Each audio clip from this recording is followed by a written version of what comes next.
نحمده ونصلی علی رسولہ الکریم اما بعد۔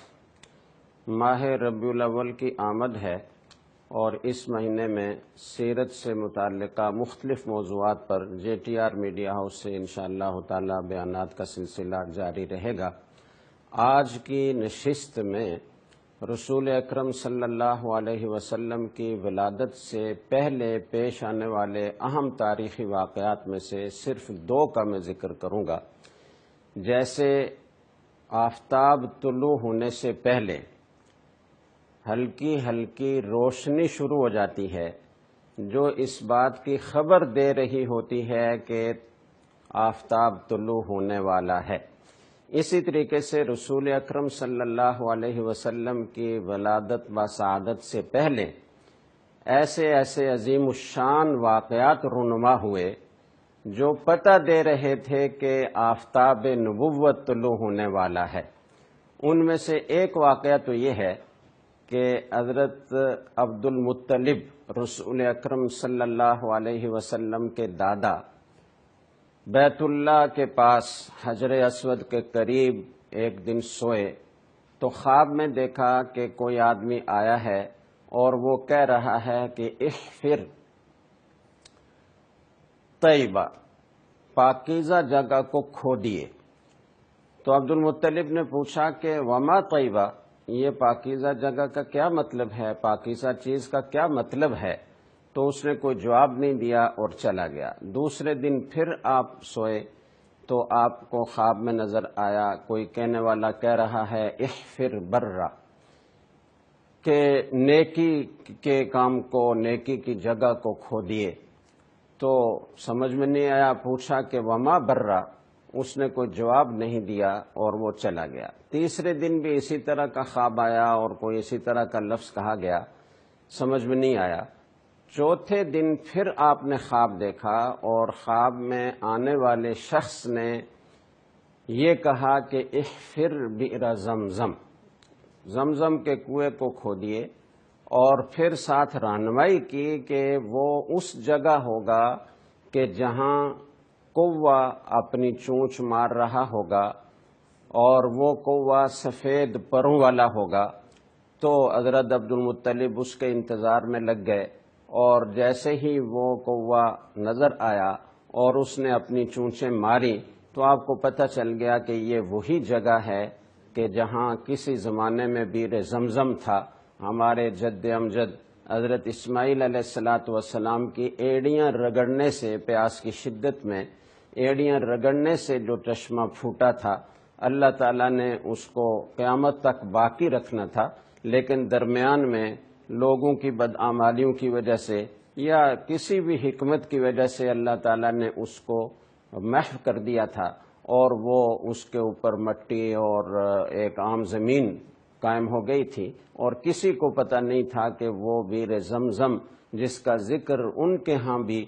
چلا آ رہا تھا کہ اسماعیل علیہ السلام کو جب پیاس کی شدت ہوئی اور اس شدت میں انہوں نے ایڑیاں رگڑیں تو ان سے ایک چشمہ پھوٹا تھا، لیکن وہ کسی کو معلوم نہیں تھا کہ وہ کہاں ہے۔ حضرت عبد المطلب نے آنے والے کی رہنمائی سے اس جگہ کا پتہ چلایا اور اسے کھودنا شروع کیا۔ تو قریش نے مذاق اڑانا شروع کیا، کسی نے اس کام میں ان کا ساتھ نہ دیا۔ عبد المطلب نے اپنے بڑے بیٹے حارث کو ساتھ لیا اور اس طریقے سے کھدائی چلتی رہی یہاں تک کہ زمزم کے کنویں کی منڈیر ظاہر ہو گئی اور بالآخر وہ پانی کا چشمہ اور پانی کا کنواں نکل آیا۔ تو یہ حضرت عبد المطلب کی گویا عظمت شان کی دلیل ہے کہ ان کے ہاتھوں اللہ تعالیٰ نے اس نعمت عظمیٰ کو دوبارہ جاری فرمایا۔ حضرت عبد المطلب نے چونکہ یہ کام خود اور اپنے بڑے بیٹے کے ساتھ مل کر کیا تھا اور باقی قریش نے ان کا ساتھ نہیں دیا تھا اور بڑی مخالفت کا آپ کو سامنا کرنا پڑا تھا، تو عبد المطلب نے یہ دعا کی تھی، منت مانی تھی کہ یا اللہ اگر میرے 10 بیٹے ہوں، بعض روایات کے مطابق 12 بیٹے ہوں، اور وہ جوان ہو جائیں جو میرا دفاع کر سکیں، میری حفاظت کر سکیں، میرے کاموں میں میرا ہاتھ بٹا سکیں،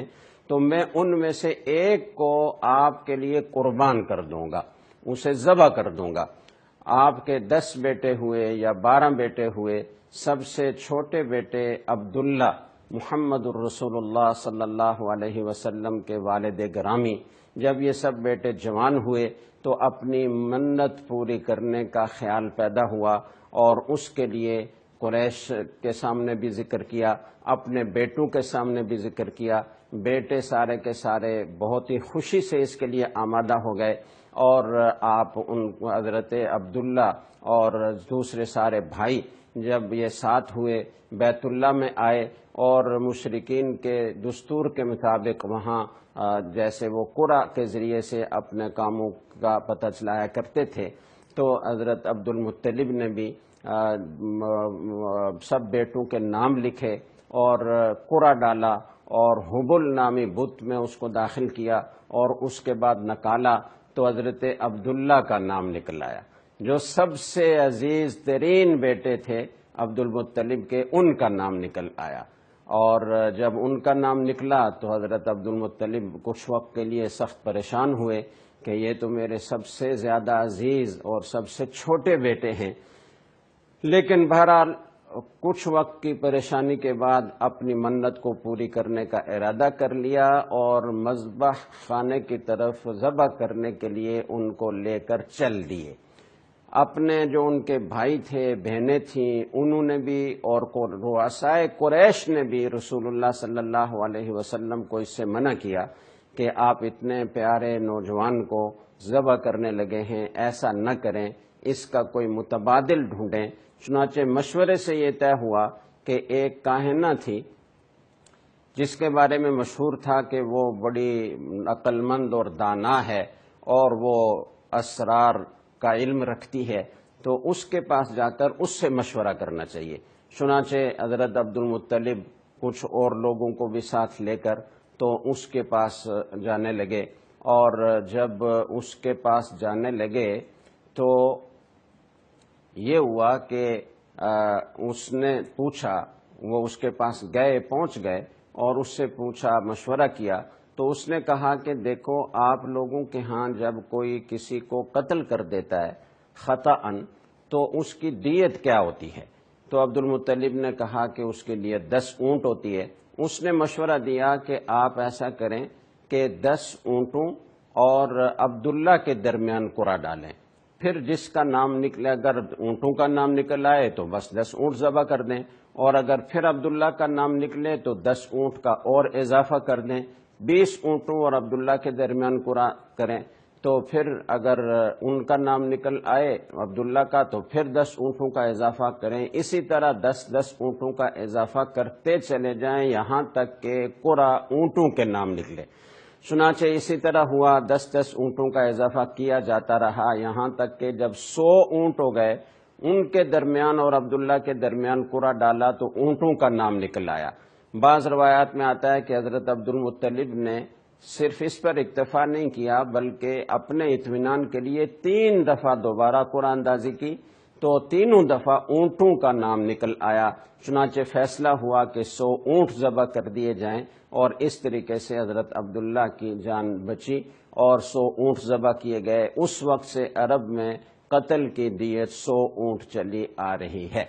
تو یہ اتنا بڑا واقعہ پیش آیا، اور حضرت عبداللہ کو کہ فدیہ میں گویا 100 اونٹ ذبح کیے گئے۔ اچھا، جب یہ پانی نکل آیا تو قریش نے کہا کہ جی آپ ہمیں اس میں شریک کریں گے، اس لیے کہ یہ ہمارے جد امجد حضرت اسماعیل علیہ السلام کی برکت سے جاری ہوا تھا، لہذا ہمارا بھی اس میں حق ہے۔ حضرت عبد المطلب نے یہ کہا کہ نہیں، یہ تو تم لوگوں نے مخالفت کی تھی، میں نے اور میرے بیٹے نے اس کو کھود کر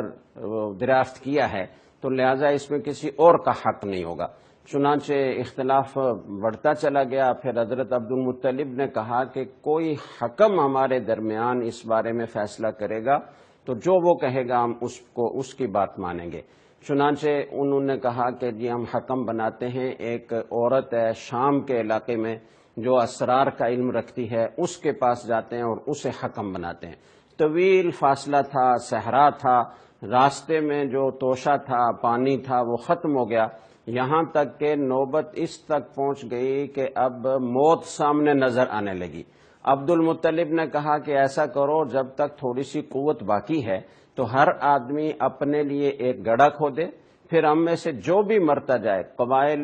دوسرے بھی ساتھ تھے، سب کی نمائندگی تھی، اچھا خاصا بڑا قافلہ بن گیا تھا، تو جو بھی ہم میں سے مر جائے تو اس کو اس گڑھے میں دفن کر دیا جائے، یہاں تک کہ آخری آدمی باقی رہ جائے گا جس کو دفن کرنے والا کوئی نہیں ہوگا، لیکن باقی سب کے دفن کا انتظام ہوگا۔ چنانچہ وہ گڑھے کھودے گئے اور اس کے بعد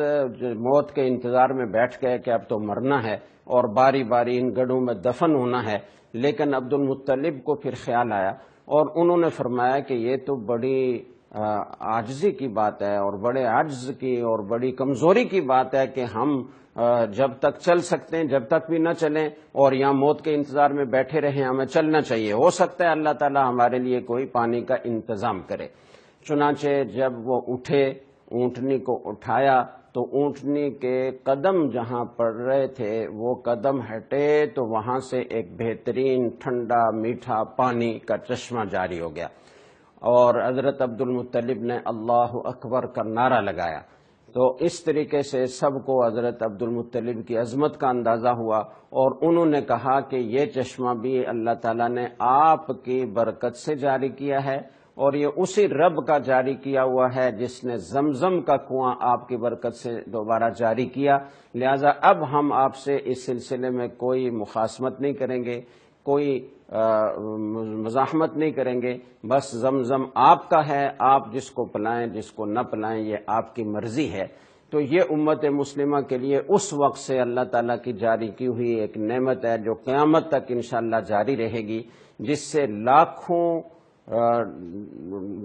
کے حساب سے ڈول روزانہ پانی کے نکالے جاتے ہیں، اور اس میں کسی قسم کی کوئی کمی نہیں ہوتی، اور اللہ تعالیٰ نے اس کو ایسی خصوصیت عطا فرمائی ہے کہ دنیا کے کسی پانی میں وہ خصوصیات نہیں ہیں، جو جس طرح کے منرل اس میں ہیں وہ دوسرے کسی پانی میں نہیں ہیں، اور اللہ نے یہ خصوصیت بھی اس کو عطا فرمائی ہے۔ جدید تحقیق سے یہ بات سامنے آئی ہے کہ زمزم کا ایک قطرہ اگر 1000 قطرے میں ڈالا جائے دوسرے عام پانی کے، تو اس پانی میں بھی زمزم کی وہ ساری خصوصیات پیدا ہو جاتی ہیں۔ تو یہ اللہ تعالیٰ کی کتنی بڑی نعمت ہے، یہ رسول اللہ صلی اللہ علیہ وسلم کی آمد سے پہلے کا عظیم الشان واقعہ ہے، اور یہ خبر دے رہا ہے کہ کوئی بڑے عظیم نعمت اس مخلوق کو اور انسانیت کو حاصل ہونے والی ہے۔ اللہ تعالی ہمیں رسول اکرم صلی اللہ علیہ وسلم کی عظمت اور آپ صلی اللہ علیہ وسلم کی